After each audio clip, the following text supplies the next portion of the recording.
जी तो बेटा अस्सलाम वालेकुम। उम्मीद करता हूँ कि आप सब लोग खैरियत से होंगे। मैं हूँ आपका teacher Hasan Javed, YouTube channel Ravian allrounder से। तो बेटा आज हम लोग जो टॉपिक डिस्कस करने जा रहे हैं इट इज़ कॉन्स्टिट्यूशन ऑफ 1973 1973 का आइन। Topic number 3 for 10th class, chapter number 1। ये टॉपिक बेटा मैट्रिक के लिहाज से in the context of matric, in the context of second year बहुत ज़्यादा इंपॉर्टेंट है। कॉन्स्टिट्यूशन को डिस्कस करने से पहले let me discuss with you what is happening in the country. Country में क्या चल रहा है आजकल। डेफिनेटली आप तो मुझसे डिस्कस नहीं कर सकते, लेकिन मेरा फर्ज बनता है कि मैं आप लोगों से ज़रूर डिस्कस करूं। तो जैसा कि you all know that PIA has been banned over Europe. Pakistan की जो इंटरनेशनल एयरलाइन है जिसको PIA कहते हैं, उसको यूरोप में जाने से बैन कर दिया गया है, क्योंकि पाकिस्तान इंटरनेशनल एयरलाइंस के जितने भी ऑलमोस्ट मैक्सिमम पायलट्स के जो लाइसेंस थे वो इलीगल साबित हुए। That was the main reason. और ये पाकिस्तान की रेपुटेशन पे बहुत ज़्यादा असरअंदाज करने वाला है, बहुत ज़्यादा इफेक्टेड होने वाला है। खैर अल्लाह के काम है, बहुत ज़्यादा रिस्पॉन्सिव बिहेवियर गवर्नमेंट को शो करना पड़ेगा इस सिचुएशन में। तो आइए चलते हैं आज के टॉपिक कॉन्स्टिट्यूशन ऑफ 1973 की तरफ। बिस्मिल्लाहिर्रहमानिर्रहीम। जी तो बेटा chapter number 1 for 10th class, topic number 3 दहम जमात पाकिस्तान स्टडीज, मुतालिया Pakistan, chapter number 1 history of Pakistan, part 2 यानी कि तहरीके पाकिस्तान दोम। टॉपिक का नाम है कॉन्स्टिट्यूशन ऑफ 1973 इन उर्दू 1973 का आइन। जी तो बेटा कॉन्स्टिट्यूशन यानी कि आइन को पढ़ने से पहले जरूरी है कि you must know the definition of constitution. आपको पता होना चाहिए कि कॉन्स्टिट्यूशन जिसको उर्दू में आइन कहते हैं उसकी तारीफ क्या है। Constitution is a set of rules and regulation which have been in the written documented proof on the behalf of which the government affairs should have to be run। Urdu में कहूँ तो आइन एक ऐसा ज़ाब्ता जो कि तहरीरी शक्ल में मौजूद हो, जिसके ऊपर मुल्क अपने तमाम तर जो अफेयर्स हैं, तमाम तर मामलात हैं, उनको उस तहरीरी आइन के मुताबिक मद्देनजर रखते हुए फैसला ले। ये था कॉन्स्टिट्यूशन। आइए चलते हैं कॉन्स्टिट्यूशन के सेलिएंट फीचर की तरफ। सेलिएंट फीचर्स जिसको उर्दू में कहेंगे अहम पहलू। इंग्लिश के बुक में मेंशन है की पॉइंट्स, की एस्पेक्ट्स। पॉइंट नंबर 1 है बेटा प्रीम्बल, जिसको उर्दू में कहते हैं बेटा तारुफ, इफ्तिताहिया। इफ्तिताहिया निकला इफ्तिताह से, किसी चीज को शुरू करना, ओपनिंग। जी तो बेटा पॉइंट नंबर 1 ये है। पॉइंट नंबर 1 को डिस्कस करते चलें। हम लोगों ने पाकिस्तान की क्रिएशन के बाद 2 कॉन्स्टिट्यूशन पढ़े, 1956, 1962, और 1956 से पहले हमने एक इवेंट पढ़ा। लियाकत अली खान ने कॉन्स्टिट्यूशन को बनाने के लिए एक ऑब्जेक्टिव दिया था, जिसको हम लोगों ने दिया था, नाम दिया था हिस्ट्री में ऑब्जेक्टिव रेजोल्यूशन। उर्दू में इसको कहते हैं करारदाद मकासद, जो कि कब हुआ था 1949 में। ऑब्जेक्टिव रेजोल्यूशन 1949 में, जिसको हम उर्दू में कहते हैं करारदाद मकासद। 1949 के ऑब्जेक्टिव रेजोल्यूशन का मकसद ये था कि कॉन्स्टिट्यूशन को बनाना कैसे है, how to made a constitution. तो कॉन्स्टिट्यूशन को बनाने के लिए लियाकत अली खान ने ऑब्जेक्टिव रेजोल्यूशन पास करवाया, जिसके अंदर कॉन्स्टिट्यूशन में जो जो चीज़ें शामिल करनी थी वो ऑब्जेक्टिव रेजोल्यूशन में एक दफ़ा डिस्कस की गई। 1956 में भी ऑब्जेक्टिव रेजोल्यूशन को बेस बनाया गया, 1962 में भी ऑब्जेक्टिव रेजोल्यूशन को बेस बनाया गया, एज सेम लाइक 1973 में भी ऑब्जेक्टिव रेजोल्यूशन को एज अ बेस के तौर पर यूज़ किया गया। 1973 का कॉन्स्टिट्यूशन बेटा वो कॉन्स्टिट्यूशन है, वो दस्तूर है जिसके ऊपर हमारा कंट्री इस वक्त 2020 में टिल जून तक, अभी तक जो है वो उसके ऊपर अमल कर रहा है, अपने decisions according to the constitution of 1973 ले रहा है। 1973 के कॉन्स्टिट्यूशन में ये बात वाज़ह कर दी गई थी कि सुप्रीमेसी सिर्फ और सिर्फ अल्लाह ताला की है।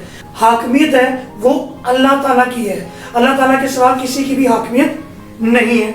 इसी का सेकंड पॉइंट ये है कि जो पब्लिक के रिप्रेजेंटेटिव हैं, the representative of public can use the powers of Allah Almighty in the limitations as set by Quran and Sunnah। जो अवाम के नुमाइंदे वो अल्लाह ताला की ताकतों को इस्तेमाल कर सकते हैं एक हदूद में रह के। कौन सी हदूद? जो कि कुरान में और नबी पाक सल्लल्लाहु अलैहि वसल्लम की सुन्नत में मेंशन कर दी गई है। और ये जो 2 पॉइंट्स मैंने डिस्कस किए हैं कि अल्लाह ताला की हाकमियत और जो पब्लिक रिप्रेजेंटेटिव हैं जो पावर्स यूज कर सकते हैं इन द लिमिट्स, इसको 1973 में चेंजिंग करके 1985 में एक अमेंडमेंट हुई, चेंजिंग हुई, उर्दू में वर्ड लिखा हुआ है तरमीम हुई और उसके अंदर ये बात वाज़ह तौर पे क्लियर कर दी गई कि कोई भी रिप्रेजेंटेटिव अल्लाह और उसके रसूल कुरान और सुन्नत के खिलाफ जाकर अल्लाह ताला की तय करदा हदूद के खिलाफ जाकर अपनी पावर्स को यूटिलाइज नहीं करेगा। जी तो बेटा पॉइंट नंबर 2 है रिटन कॉन्स्टिट्यूशन, जिसको उर्दू में कहते हैं तहरीरी आइन। आप लोग सोच रहे होंगे कि कोई ऐसा कंट्री भी होगा जिसका कॉन्स्टिट्यूशन रिटन फॉर्म में नहीं होगा। जी बिल्कुल बेटा, कंट्रीज एग्जिस्ट करती हैं जिनका कॉन्स्टिट्यूशन रिटन फॉर्म में मौजूद नहीं है, लेकिन वो कंट्री हैं जिसके अंदर इजीली चेंजिंग हो जाती है, कॉन्स्टिट्यूशन में इजीली अमेंडमेंट हो जाती है। उनमें कुछ एग्जांपल्स हैं, यूके, ब्रिटेन, इसका कॉन्स्टिट्यूशन जो है वो अनरिटन है, तहरीरी तौर पर मौजूद नहीं है। अंडरस्टूड सी बात है। फिर सऊदी अरेबिया, इसका कॉन्स्टिट्यूशन अनरिटन है। न्यूजीलैंड, इसका कॉन्स्टिट्यूशन अनरिटन है। सेम लाइक जितने भी कॉन्स्टिट्यूशन अनरिटन है वहां पर चेंजिंग उतनी ही आसान है। तो पाकिस्तान का कॉन्स्टिट्यूशन रिटन है, तहरीरी फॉर्म में, इन दी डॉक्यूमेंटेड प्रूफ है। तो रिटन कॉन्स्टिट्यूशन के आर्टिकल्स कितने हैं? आर्टिकल्स को उर्दू में कहते हैं बेटा दफात 280। इसके बाद है सेक्शन, हिस्से कितने हैं? 12। इसके बाद है जुडिशियल रिकॉर्ड्स यानी कि गोशवारे, कितने हैं? 6। जी तो बेटा आर्टिकल्स बेसिकली कॉन्स्टिट्यूशन में दफात आइन में किरदार अदा करती हैं कि हर टॉपिक कंट्री को रन करने के जो अफेयर्स हैं उससे मुतालिक हर टॉपिक के ऊपर जो है वो उन्होंने डिटेल मेंशन की हुई है, जो कि कितने टॉपिक्स हैं? 280 टॉपिक्स। उन 280 टॉपिक्स को 12 पार्ट्स में डिवाइड किया गया है। उसके बाद आपके पास आता है जुडिशियल रिकॉर्ड्स। जी तो बेटा जुडिशियल रिकॉर्ड्स कहते हैं जुडिशरी के लिए, हाई कोर्ट के लिए, सुप्रीम कोर्ट के लिए आइन में, कॉन्स्टिट्यूशन में जो लिमिटेशंस सेट की हैं वो रिकॉर्ड्स क्या है। ये था बेटा पॉइंट नंबर 2। पॉइंट नंबर 3 की तरफ चलते हैं। जी तो बेटा पॉइंट नंबर 3 है फेडरल कॉन्स्टिट्यूशन। फेडरल कॉन्स्टिट्यूशन को समझने से पहले आप लोगों के लिए जरूरी है कि फेडरेशन क्या होती है, वफाक किसको कहते हैं? फेडरेशन कहते हैं बेटा एक कंट्री है, उसका एक कैपिटल है, क्या है? सेंटर, जिसको हम लोग कहते हैं मरकज, और कंट्री को 4 पार्ट्स में डिवाइड किया गया है। जरूरी नहीं है 4 पार्ट्स, 4 पार्ट से ज्यादा भी हो सकते हैं। Province 1, province 2, province 3, province 4। अभी जो कैपिटल है ये प्रोविंसेस हैं, ये कैपिटल है, ये प्रोविंसेस हैं। कॉन्स्टिट्यूशन में इसकी पावर्स और इसकी पावर्स डिस्कस कर दी जाती हैं। Provinces are not allowed to interfere in the powers of capital और centre, whereas capital is not allowed to interfere in the powers of provinces। इस प्रोसेस को कहते हैं फेडरेशन। अब एग्जांपल से बेटा आते हैं फेडरल कॉन्स्टिट्यूशन की तरफ। 1973 में पाकिस्तान का जो आइन था, कॉन्स्टिट्यूशन था, उसने पाकिस्तान को बनाया फेडरल, जबकि इससे पिछले जो 1956 और 62 के आइन थे उनके अकॉर्डिंग भी पाकिस्तान फेडरल था। अब फेडरल में पाकिस्तान का एक कैपिटल था जो कि था कराची, और कैपिटल को 4 पार्ट्स के ऊपर रखा गया, यानी कि पंजाब, कंट्री को 4 पार्ट्स में डिवाइड किया गया, पंजाब, सिंध, केपी के, बलूचिस्तान। ठीक हो गया, यहां तक क्लियर हो गया। आपकी बुक में 2 टर्म्स लिखी हुई हैं, पाटा, फाटा। पाटा कहते हैं बेटा P stand for provincial, A stand for administrative, T stand for tribal areas, एक tribal, A stand for areas. कुछ इलाके ऐसे थे जहां पे बहुत ज्यादा कबीले मुकीम थे, तो क्या हुआ कि कॉन्स्टिट्यूशन को मद्देनजर रखते हुए कुछ एरियाज को सूबों को दे दिया गया, ये प्रोविंसेस थे ना। फेडरल मतलब कैपिटल, सेंटर। कुछ कबायली इलाके, कुछ ट्राइबल एरियाज को कैपिटल को दे दिया गया, यानी कि मरकज, यानी कि सेंटर को दे दिया गया। इस कॉन्सेप्ट को कहते हैं बेटा फेडरल कॉन्स्टिट्यूशन ऑफ 1973 और फेडरेशन। आइए चलते हैं पॉइंट नंबर 4 की तरफ। तो बेटा पॉइंट नंबर 4 है सेमी रिजिड, जिसको उर्दू में कहते हैं नीम इस्तवार। अच्छा, ये जो वर्ड है ना रिजिड, बेटा इसको समझना जरूरी है। ये जो वर्ड है इस्तवार, रिजिड कहते हैं बेटा अनएबल टू चेंज, जो चेंज ना हो सकता हो। अब वर्ड लिखा हुआ सेमी मतलब नीम, यानी कि जो चेंज हो भी सकता हो, जिसको चेंज करना ना तो ज्यादा मुश्किल हो ना तो ज्यादा आसान हो। तो अब चलते हैं इस पॉइंट की तरफ। 1973 का जो कॉन्स्टिट्यूशन है ये अमेंड तब्दील हो सकता था असेंबली में 2/3 मेजोरिटी, यानी कि अगर असेंबली में 2/3 मेजोरिटी 300 इफ तब्दील हो सकता था अगर असेंबली में 2/3 मेजोरिटी चेंजिंग के ऊपर रजामंदी जाहिर करेगी। If 2/3 majority will give the permission, then the constitution of 1973 can easily amend. Example देखें, if assembly had 300 members, ठीक हो गया, 300 मेंबर, तो मिनिमम इसका 2/3 कितना होगा 200। तो मिनिमम असेंबली में इफ 200 मेंबर्स अमेंडमेंट में चेंजिंग में रजामंदी जाहिर करते हैं तो कॉन्स्टिट्यूशन में तब्दीली हो सकती है। अगर 200 ना हुए, इससे कम हुए, तो अमेंड तब्दील नहीं हो सकता। पॉइंट नंबर 5, जी तो बेटा पॉइंट नंबर 5 है नेशनल लैंग्वेज, जिसको उर्दू में कहते हैं कौमी जुबान। According to the constitution of 1973 Pakistan की जो नेशनल लैंग्वेज मतलब कौमी जुबान कौन सी थी? उर्दू। कौन सी थी? उर्दू। जबकि ऑफिशियल लैंग्वेज यानी कि जो लैंग्वेज ऑफिसेज में यूज़ होगी, ऑफिसेज की कमांड्स के लिए, नोटिफिकेशन के लिए जो लैंग्वेज यूज़ होगी वो कौन सी लैंग्वेज थी? English language.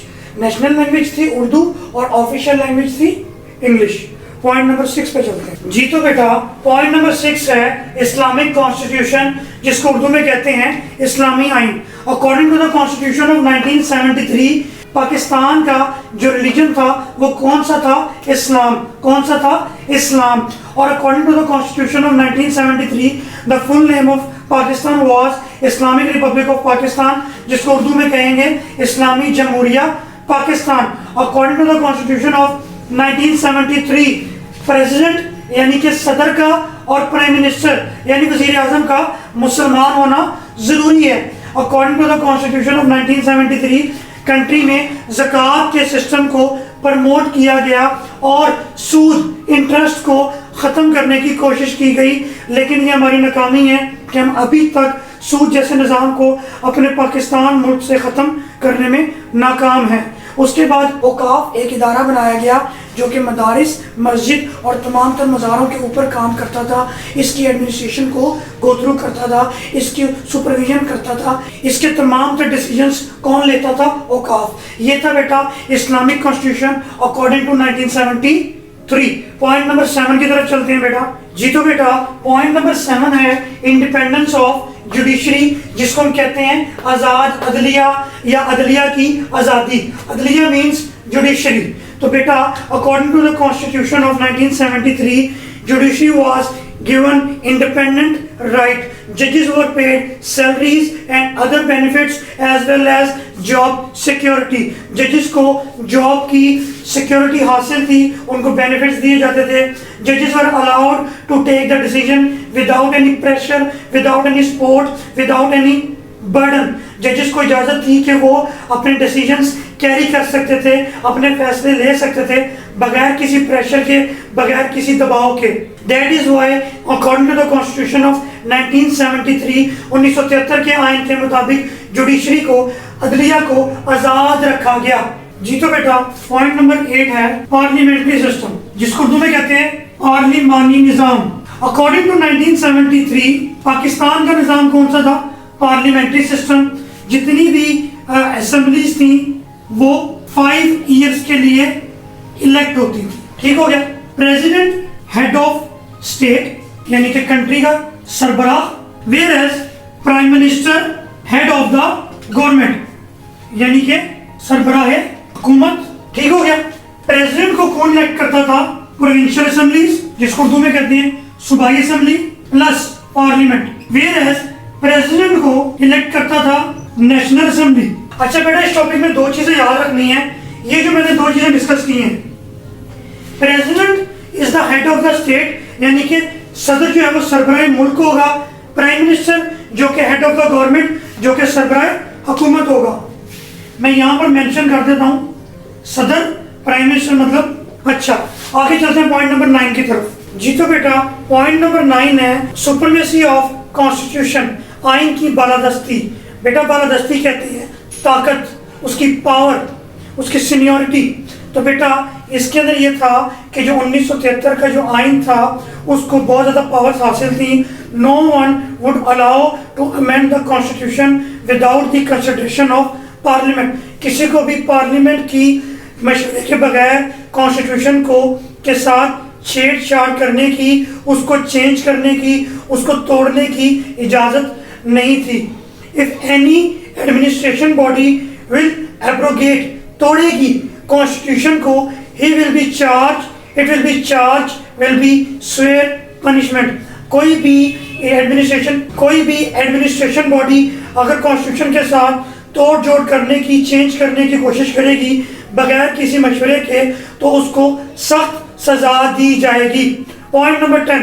जी तो बेटा पॉइंट नंबर 9 है कॉन्स्टिट्यूशनल इंस्टीट्यूशन यानी कि आईनी इदारे। तो आईनी इदारों में हमारे पास कुछ इंस्टीट्यूशंस हैं जिनके मैंने नाम यहाँ पर लिखे हैं।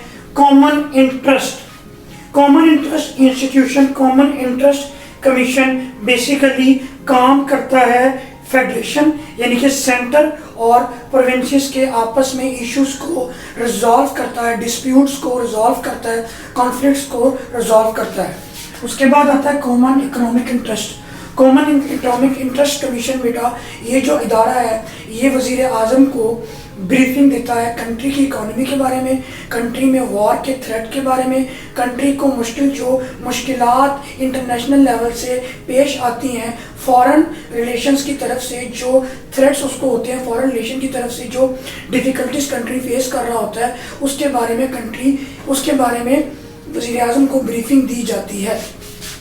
नेशनल फाइनेंस कमीशन बेटा प्रोविंसेस और सेंटर के दरमियान में रिवेन्यूज को डिवाइड करता है, बजट को, कंट्री में जो पैसा इकट्ठा होता है उसको प्रोविंसेस में और सेंटर में, कैपिटल में डिवाइड करता है।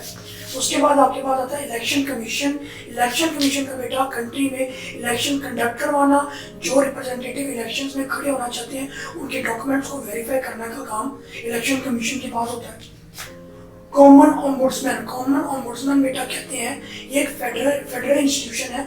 ये इदारा कैपिटल में पाया जाता है जो कि गवर्नमेंट लेवल पर जितने भी मिनिस्टर्स हैं, जितने भी लोग काम कर रहे हैं सीनियर लेवल पे और ऑफिशियल लेवल के ऊपर, उनकी इन्वेस्टिगेशन करता है। अगर उनकी तरफ से कोई करप्शन साबित होती है तो। ये था बेटा हमारा पॉइंट नंबर 10। जी तो बेटा पॉइंट नंबर 10 है बाई कैमरल लेजिस्लेचर, जिसको उर्दू में कहते हैं दो ऐवानी मुकन्ना। अच्छा तो बेटा by cameral basically parliament with 2 houses parts.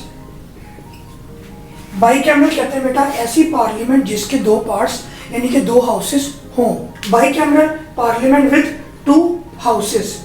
By cameral को उर्दू में कहते हैं दो ऐवानी मुकन्ना। पार्लियामेंट का बेटा पार्ट 1 है P1 जिसको हम कहते हैं अपर हाउस, जिसको हम कहते हैं सेनेट। इसके मेंबर्स होते हैं 104 जो कि 6 ईयर्स के लिए इलेक्ट होते हैं। उसके बाद आता है पार्ट 2 यानी कि सेकंड हाउस जिसको हम कहते हैं लोअर हाउस, जिसको हम लोग कहते हैं नेशनल असेंबली जो कि है लोअर हाउस। ठीक हो गया। इसके मेंबर होते हैं 342, ये 5 ईयर्स के लिए इलेक्ट होते हैं बेटा। टोटल मेंबर हो गए ये 446। ठीक है। अच्छा तो बेटा जो सेनेट है इसके बाद जो 4 मेंबर्स हैं और नेशनल असेंबली के 342 मेंबर्स हैं। डेफिनेटली पूरे पाकिस्तान में जब इलेक्शन होते हैं तो हर इलाके में से 2 सीट्स निकलती हैं, एक MPA की और एक MNA की, एक MPA की और एक MNA की। MPA stand for member of provincial assembly, MNA stand for member of national assembly. तो बेटा बात ये है कि जो MPA इलेक्ट होगा वो तो जाएगा प्रोविंशियल असेंबली में, और जो MNA इलेक्ट होगा वो जाएगा कहाँ? नेशनल असेंबली में। पूरे पाकिस्तान में से जो टोटल MNA इलेक्ट होंगे वो कितने होंगे? 342। और कितने से के लिए होंगे? 5 इयर्स। वेयरएज जो सेनेट है, सेनेट कहते हैं बेटा एग्जीक्यूटिव को, जो कि हर सूबे में से अगर 104 को आप पाकिस्तान के 5 सूबे हैं डिवाइड करें तो तकरीबन ऑलमोस्ट 20 अप्रॉक्स आता है, यानी कि हर सूबे में से ऑलमोस्ट 20 जो है वो सेनेट के मेंबर्स आएंगे। हर सूबे में से इक्वल रिप्रेजेंटेशन दी जाती है। 104 को 104 को 5 सूबे पर डिवाइड किया जाएगा और हर सूबे को इक्वल रिप्रेजेंटेशन हासिल होगी। ये था बेटा सेनेट और ये था बेटा नेशनल असेंबली। इस कॉन्सेप्ट को कहते हैं बाई कैमरल और इसका जो ऑपोजिट है वो है यूनिकैमरल। लास्ट पॉइंट है बेटा हमारा फंडामेंटल राइट्स। आइए चलते हैं उसकी तरफ। जी तो बेटा लास्ट पॉइंट है फंडामेंटल राइट्स, जिसको उर्दू में कहेंगे बुनियादी हकूक। तो बेटा according to the constitution of 1973 कोई भी law, no amendment would be made in the constitution which would be against the public, against the citizen। कोई भी लॉ या कोई भी चेंजिंग कॉन्स्टिट्यूशन में नहीं की जाएगी, कोई भी लॉ नहीं बनाया जाएगा, पार्लियामेंट की तरफ से कोई भी लॉ पास नहीं किया जाएगा जो कि पब्लिक के खिलाफ, आवाम के खिलाफ हो, उनके बुनियादी हकूक के खिलाफ हो। ये था बेटा लास्ट टॉपिक। उम्मीद करता हूँ कि आप लोगों को बेटा ये टॉपिक बहुत ही तसल्ली से समझ आ गया होगा। इंशाल्लाह नेक्स्ट लेक्चर में मुलाकात होगी। नेक्स्ट टॉपिक है हमारा जनरल ज़िया-उल-हक एरा, जो कि 1977 में स्टार्ट होता है, 10th क्लास का 4th टॉपिक। मजीद लेक्चर्स के लिए, मजीद क्रिटिकल एनालिसिस के लिए मेरा यूट्यूब चैनल रावियन ऑलराउंडर ज़रूर सब्सक्राइब करें। ये जो मेरा एडिटर है ना, मुझे बार बार इशारे कर रहा है कि वो बेल आइकॉन वाला बटन प्रेस करने को कहें, लेकिन मुझे पता है कि इंशाल्लाह जब आप सब्सक्राइब करेंगे तो बेल आइकॉन का जो बटन है उसको ज़रूर प्रेस करेंगे। डेफिनेटली आपको लेटेस्ट लेक्चर्स हासिल करने हैं तो आप ज़रूर उसको प्रोसीड करेंगे। तो इंशाल्लाह नेक्स्ट लेक्चर में मुलाकात होगी। आपका दोस्त हसन जावेद फ्रॉम रावियन ऑलराउंडर। अल्लाह हाफ़िज़।